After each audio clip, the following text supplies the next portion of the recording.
Hi everyone, welcome back. Currently हमारी ASO CSS CGL 2022 की document verification की process चल रही है। एक वीडियो मैंने इस पे 2000 नहीं 15 तारीख को बना दी थी, 15 जून को, जिस दिन मेरे पास मेल आया था और नोटिस आ गया था डीओपीटी पे उसके अगले दिन, जाने उसी दिन। फिर मैंने बोला था कि जब मेरी डॉक्यूमेंट वेरिफिकेशन हो जाएगा तब मैं आपके लिए एक वीडियो बना दूंगा फॉर कंप्लीट क्लैरिटी। अब आप में से दो तरीके के लोग देख रहे होंगे।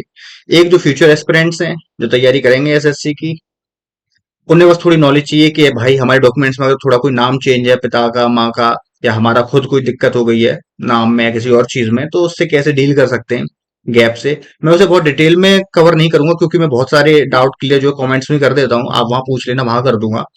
यहाँ पे मैं सिर्फ आपको जो कंप्लीट डॉक्यूमेंट वेरिफिकेशन प्रोसेस है, जो सही तरीका है, मैं वो शेयर करूंगा जो मेरे साथ हुआ, ताकि आपको एक आइडिया रहे कि हाँ हुआ क्या है, डॉक्यूमेंट वेरिफिकेशन में होता क्या है। क्योंकि जो मान लो अभी एग्जाम दे, अभी जो इनका डॉक्यूमेंट वेरिफिकेशन रह गया है, ऐसा नहीं कि वो रिजेक्ट हो जाएंगे। बस ये है कि उन्हें अश्योरेंस हो जाएगा कि भाई डर वाली बात है, कुछ रह तो नहीं रहा, कुछ छूट तो नहीं रहा, वो चीज हट जाएगी। अगर आपको वो थोड़ा अश्योरेंस चाहिए तो ये वीडियो देख लो, अदरवाइज कोई जरूरत नहीं है। जो आपने नोटिस पढ़ रखा है उस हिसाब से आपने सारे स्टेप्स फॉलो किए हैं, यू आर सेफ, कोई दिक्कत वाली बात नहीं है। 15 तारीख को एएसओ डीओपीटी की साइट पे ये हमारा एक मैसेज वो आया था, नोटिस के intimation for pre appointment formalities for the post of ASO in central secretariat, और इसका लिंक था।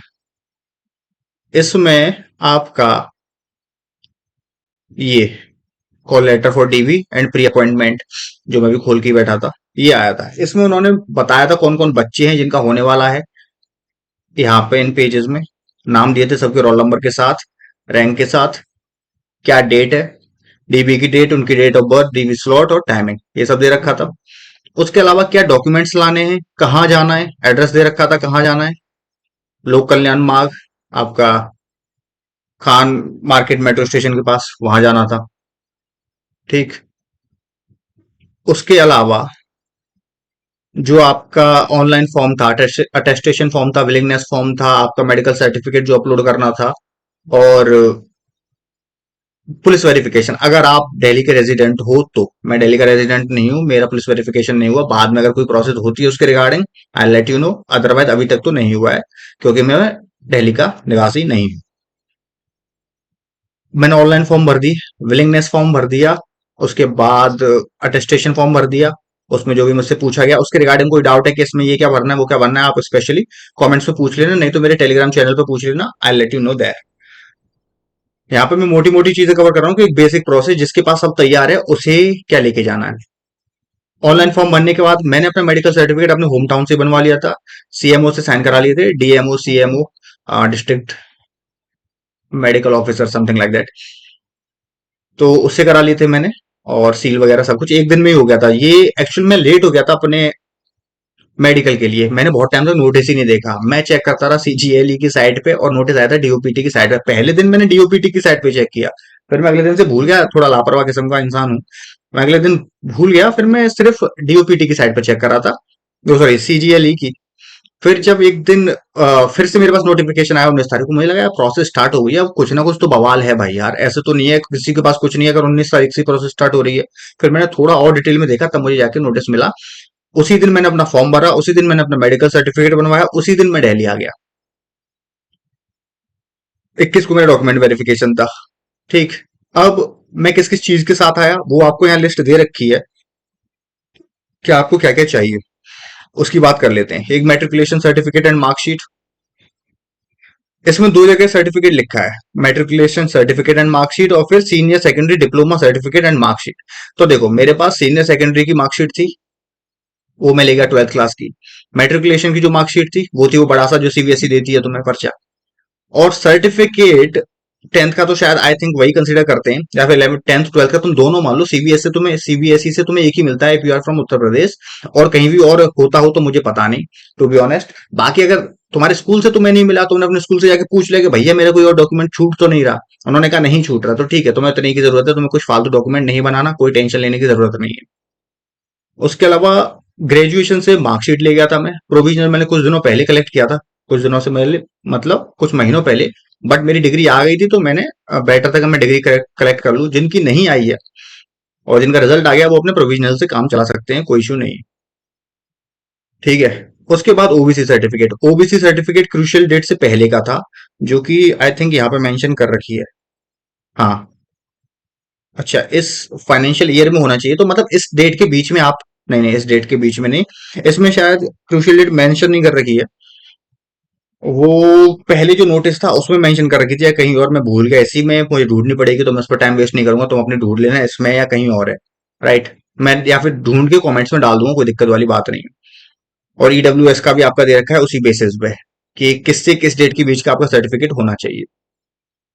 जिनका खो गया है, नहीं है, पुराना है, वो एक एफिडेविट बनवा सकते हैं, जो भी इशू है सर्टिफिकेट को लेकर। अगर अगर आपके पास नया बना हुआ रखा है और आपको बताना है कि आपका स्टेटस ओबीसी का पहले से था, उसके लिए एफिडेविट बन जाएगा। सिमिलरली फॉर ईडब्ल्यूएस आपका ये काम हो जाएगा, तो उसमें कोई दिक्कत नहीं है। वो सिर्फ आपको लीगली अपने डॉक्यूमेंट्स को सही रखना है, और which can be done with the help of affidavit, कि भाई हाँ, ये मेरे पास प्रूफ है, ये चीज है, आप देख लो। उसके अलावा पीडब्ल्यूडी और ये सब देखो, इन सब में सिमिलर ही होगा, आई हैव नो आइडिया। अगर आप मुझसे पूछोगे तो मैं हो सकता है किसी से पूछूं, थोड़ी रिसर्च और करूं, अदरवाइज आई डोंट थिंक कि इनमें कुछ अलग होने वाला है, इनमें भी आपका वही हो। अच्छा, ये छोटे मोटे रिमार्क्स हैं कि आपको ब्लैक पेन यूज नहीं करना, चाहे तो बॉल पॉइंट हो या फिर जेल पेन हो, तो वो चीज मैंने ध्यान रखी थी। जहां आप अटेस्ट करो चाहे अपने डॉक्यूमेंट्स को, वहां पर सेल्फ अटेस्ट है, साइन करने और डेट भी डाल के ले जाना, उसी दिन की डाल लेना, किसी दिन की डाल लेना, फर्क नहीं पड़ता। उसी दिन की डाल देना जिस दिन आपका डॉक्यूमेंट वेरिफिकेशन है, इन सारे डॉक्यूमेंट्स पे। इन सब की फोटो कॉपी, 2 फोटो और ले जाना अपने, 2 ओरिजिनल आईडी ले जाना, उनकी फोटो कॉपी ले जाना, और सबको सेल्फ अटेस्ट करके ले जाना, फोटोज को नहीं ऑफकोर्स। बात रह जाती है मेडिकल सर्टिफिकेट की, और हमारी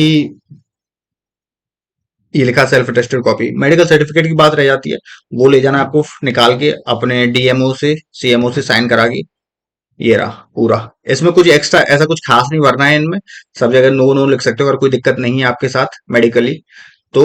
और बाकी जो वो टेस्ट करने को बोलेंगे आपको हॉस्पिटल में, वो टेस्ट आप करा लेना, उसके बाद अपना ये जो भी यहाँ दिया है वो भर लेना, ठीक है। नहीं तो थोड़ा बहुत कुछ डिटेल्स आपकी सीएमओ भर देगा, कुछ आप भर लेना, जो आपसे भर रही है वो आप भर लेना, बाकी नहीं तो सीएमओ से पूछ लेना, वो भर देगा। फिर एक ये लास्ट है आपका, इसका भी फोटोकॉपी ले जानी है, क्योंकि ये वहां पे मतलब वो आपकी फाइल के साथ सबमिट कर देंगे कि आपके क्या क्या डॉक्यूमेंट्स सबमिट हो गए हैं, और आपका स्टेटस क्या है, ओके है, विदहेल्ड, प्रोविजनल है, रिजेक्टेड। ओके है मतलब आपकी सब फाइल क्लियर है, कोई दिक्कत नहीं है। जिनका मेडिकल सर्टिफिकेट नहीं बना है, अभी तक नहीं बनवा पाए हैं ना, वो ऑनलाइन अपलोड कर पाएंगे सिंस उनका बना नहीं है। दिल्ली में आप किसी भी सरकारी हॉस्पिटल से बनवा लेना, अगर आप दिल्ली से हो तो। अदरवाइज किसी कहीं से जहां से भी हो, वहां किसी सरकारी हॉस्पिटल से जाकर अपना डॉक्यूमेंट सर्टिफिकेट बनवा, सॉरी, मेडिकल सर्टिफिकेट बनवा लेना, ठीक है। मतलब यही फॉर्मेट है, इसे प्रिंट आउट निकलवा के इस पे सिग्नेचर सील वगैरह लगवा लेना अपनी। तो ये देखो मैंने जल्दी जल्दी में बता दिया तुम्हें क्या है क्या नहीं है। इसके अलावा मेरे साथ तो बस यही हुआ, उन्होंने मेरी सेल्फ अटेस्टेड कॉपी ली, 2 फोटो लिए, एक फाइल, मतलब उन्होंने 2 पेज मुझसे भरवाए थे, बेसिक डिटेल्स थी वो भरनी थी वहां पे, रोल नंबर वगैरह, तुम्हारी रैंक, और तुम किस कैटेगरी से सेलेक्ट हुए, तुम्हारी ओरिजिनल कैटेगरी क्या है, क्योंकि बहुत सारे बच्चे मान लो ओबीसी से सिलेक्ट होके जनरल कैटेगरी में चले जाते हैं, तो तुम्हारी ओरिजिनल कैटेगरी ओबीसी हो गई, सिलेक्टेड कैटेगरी तुम्हारी जनरल हो गई। अदरवाइज तुम्हारी सिलेक्टेड कैटेगरी भी ओबीसी हो गई, अगर तुम उससे ही सिलेक्ट हुए हो तो। और उन्होंने क्या किया था, थोड़ा वेट करना पड़ा था, तुम्हें अलॉट कर दिए जाएंगे दो जो भी लोग होंगे, कि आप इनका डॉक्यूमेंट वेरिफिकेशन करो। वो तुम्हारे सामने तुम्हारी ये सेल्फ अटेस्टेड चेक करेंगे। रिजल्ट में अपना फोटोकॉपी ले गया था फॉर एनी डिस्क्रिपेंसी, या फिर और कोई दिक्कत हो जाती है किसी चीज को लेकर, अदरवाइज उसकी नीड आपको नहीं है बिल्कुल भी। रिजल्ट की स्क्रीनशॉट है, ठीक है। बाद में कोई दिक्कत आती है पोस्ट को लेके, हार्डली ही आएगी, सरकारी काम मतलब होता है सरकारी काम में कभी कभार, बट मुझे नहीं लगता इस लेवल पर भी जाके होगा, कोई दिक्कत नहीं आएगी। तो स्क्रीनशॉट है, रख लो, ठीक है, प्रिंट है, रख लो, ठीक है, कोई दिक्कत नहीं है। मैं वैसे अपना मूल्यवास भी लेके गया था, मुझसे किसी ने बोला था कि पहले एसएससीजीएल में जो है आपका एड्रेस वेरिफिकेशन के लिए ले जाना पड़ता है, तो मैं ले गया था, लिस्ट में नहीं था, कोई जरूरत नहीं है, ठीक है। वो उन्होंने पूछा क्या है ये, मैंने बताया, फिर मैंने हटा लिया। उसके अलावा आई डोंट थिंक कि मुझे किसी और चीज की, I don't think, I know किसी और चीज की जरूरत नहीं पड़ी थी। तो आप अश्योर रहें कि हाँ, आपको किसी और चीज की जरूरत नहीं पड़ेगी।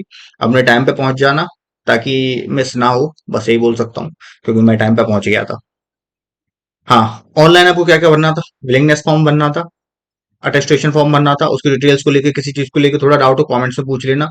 उसके अलावा आपको मेडिकल सर्टिफिकेट जो आपने बनाया है वो एक तो वहां सबमिट करना है, और अपने साथ ही ले जाना मेडिकल सर्टिफिकेट, तो आपकी फाइल तुरंत क्लोज हो जाएगी। कोई पोस्ट करने की कुछ करने की जरूरत नहीं है, अपने साथ ही ले जाना अपना मेडिकल सर्टिफिकेट। अगर बन गया है तो, नहीं बना है तो बाद में दे देना, पोस्ट कर देना, कुछ भी ठीक है।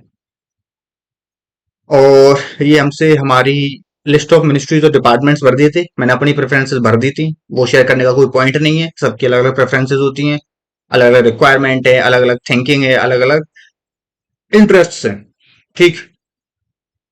ये भी हमें ऑनलाइन भरनी थी, और ये तुम जाने से पहले भर लेना जो कि मेंशन किया हुआ है इस लेटर में। और तो कुछ भी नहीं है हमारा ऐसा, ठीक है। पुलिस वेरिफिकेशन अगर आप दिल्ली से हो, मेरा नहीं हुआ, तुम अपना करा लेना। बाकी तो ये तुम्हारे पोर्टल पे कैसे जाना है, क्या कैसे भरना है, उसकी बात है। तो देखो ये हो गया हमारा जो भी डॉक्यूमेंट वेरिफिकेशन को लेकर बात थी कंप्लीट, जो मैंने तुम्हें बता दिया क्या हुआ क्या नहीं हुआ।